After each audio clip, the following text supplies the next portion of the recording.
To say that there's a lot riding on D-Day, Operation Overlord, is a massive understatement. Welcome to Watch Mojo, and today we're counting down our picks for the greatest military operations in which leaders and armies displayed superior strategic intelligence. Instrumental to Napoleon's success was his skill as a leader.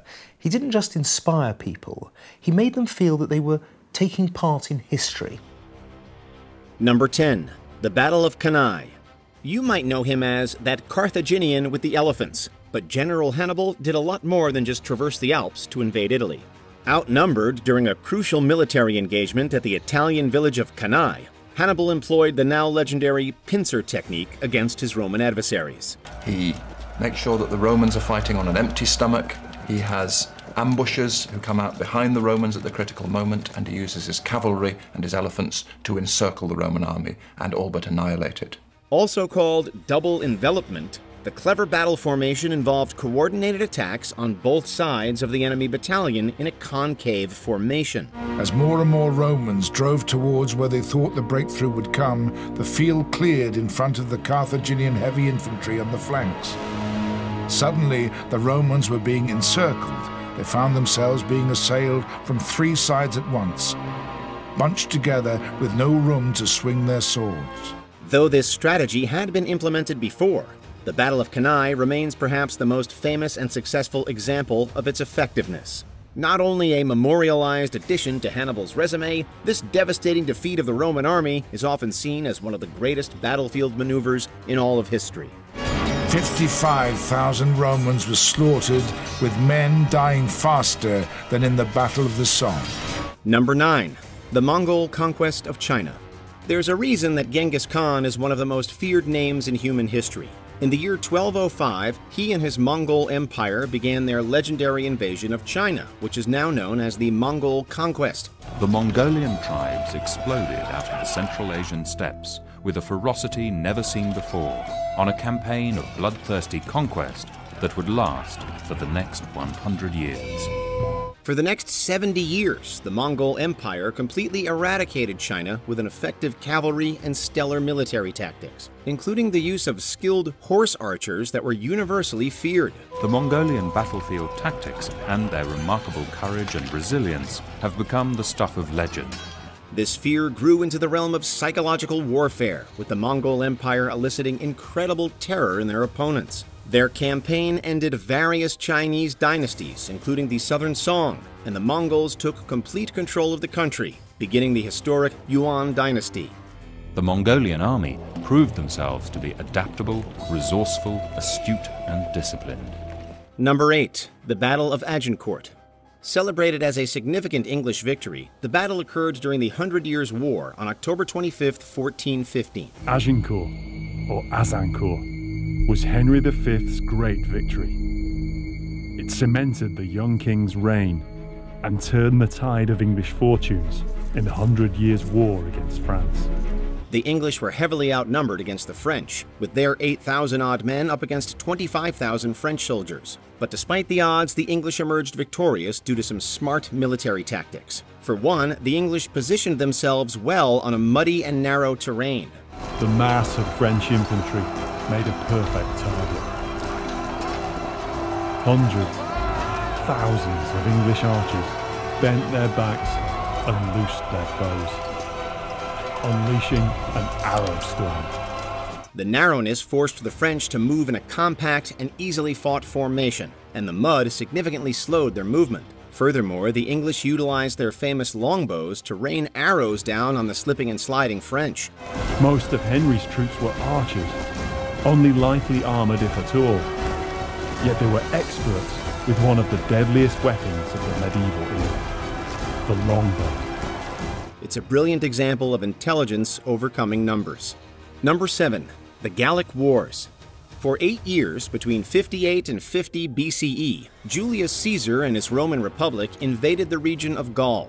This is now known as the Gallic Wars, and they ended in a significant Roman victory. Caesar started the wars mostly to gain political clout, and well, he certainly succeeded. Caesar had proved his success as a general in Spain. Now he would seize the opportunity to lead a Roman army northwards into the very heart of the Celtic lands.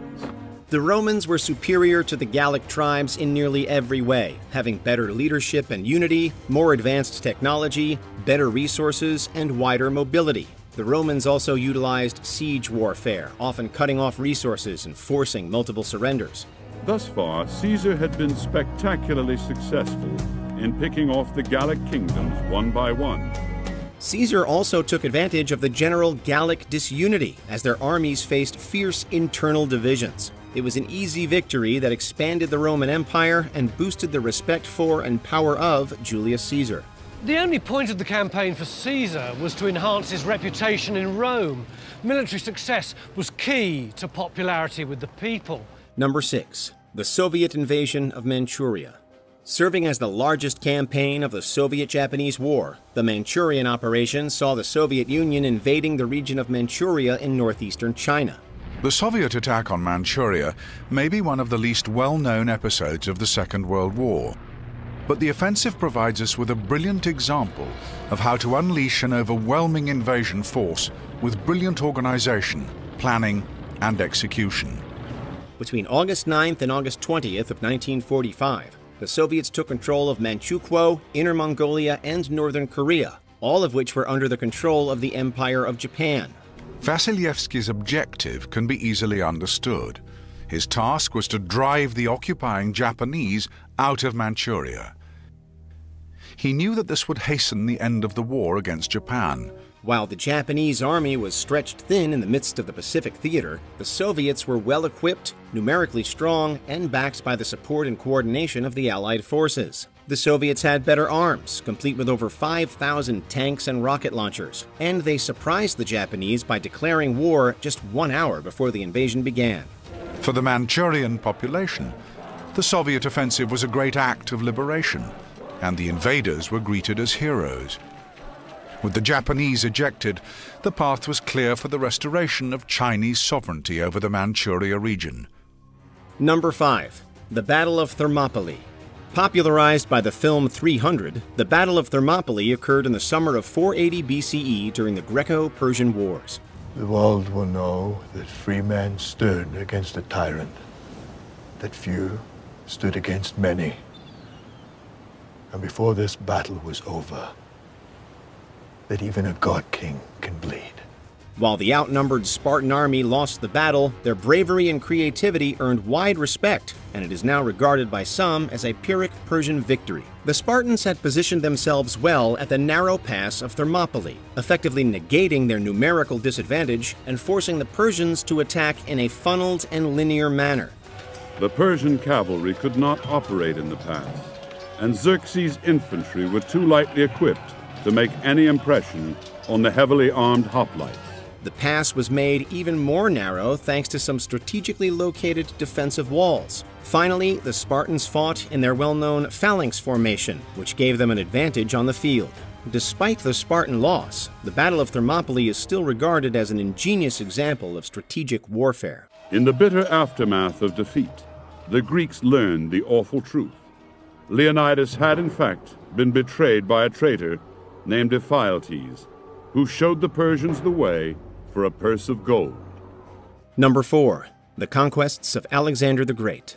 There's a reason why he's known as Alexander the Great. Between 336 and 323 BCE, Alexander III of Macedon spread his influence east and completely decimated the Achaemenid Empire. Alexander's victory sends a very strong message to the rest of the Persians. They may think this is a young general, an upstart, a child, a boy. He's a force to be reckoned with. Alexander!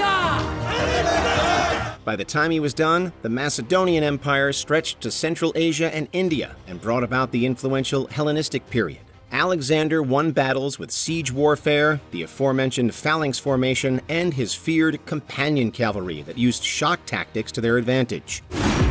Alexander has the phalanxes that his father had created, this incredibly hardened and experienced battle force that is at his disposal.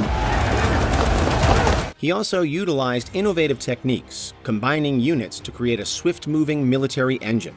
Finally, Alexander himself was fiercely ambitious and deeply charismatic, which lent fantastic unity to his army. They were literally unstoppable. In fact, the only reason they did stop was because they were tired and didn't feel like fighting anymore. Alexander's troops demand to turn around and go home.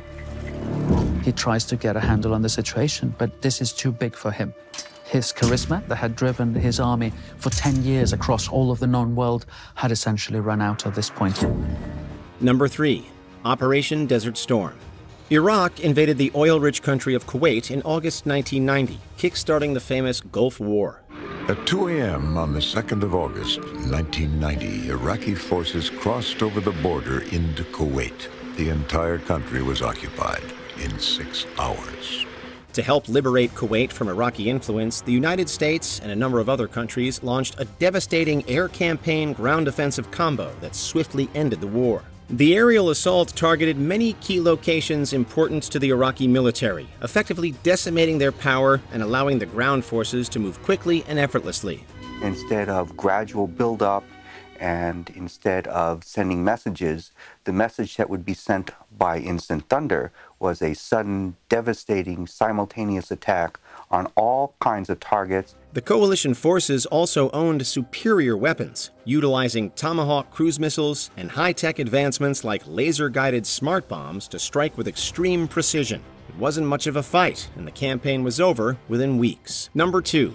The Campaigns of Napoleon Bonaparte. If there's one name that rivals Alexander the Great in terms of military dominance, it's Napoleon Bonaparte. Napoleon had spent almost the whole of the last 11 years at war against various combinations of the forces of Britain, Austria, Prussia, Russia, Holland, and Italy. The famous French commander is widely regarded as one of history's greatest military leaders, mostly dominating the French Revolutionary Wars and later Napoleonic Wars. His operations and tactics are still being taught in military academies around the world, a reputation that is bolstered by his exceptional record. Napoleon could simply direct his corps commanders on their mission or objective. This made the French army far more responsive and flexible than the armies that Napoleon faced. Of the 81 battles he fought, he lost only 11. He won these battles with exceptional tactics like surprise attacks, rapid maneuvering, flanking enemies, and devastating artillery attacks, just to name a few. While he ultimately lost, Napoleon is often called a military genius who changed the methods of warfare forever. His strategic vision, timing, and his consummate grasp of every one of the variables which influenced the behavior of a vast army have made him a legendary figure to rank alongside Alexander the Great, Caesar, and Hannibal. Before we continue, be sure to subscribe to our channel and ring the bell to get notified about our latest videos. You have the option to be notified for occasional videos or all of them. If you're on your phone, make sure you go into settings and switch on your notifications. Ladies and gentlemen, number 1, the Normandy Landings. History was made on June 6, 1944. Widely known as D-Day, it saw humanity's largest seaborne invasion when the Allied forces stormed the beaches of Normandy, France. It is the largest military operation ever undertaken in history.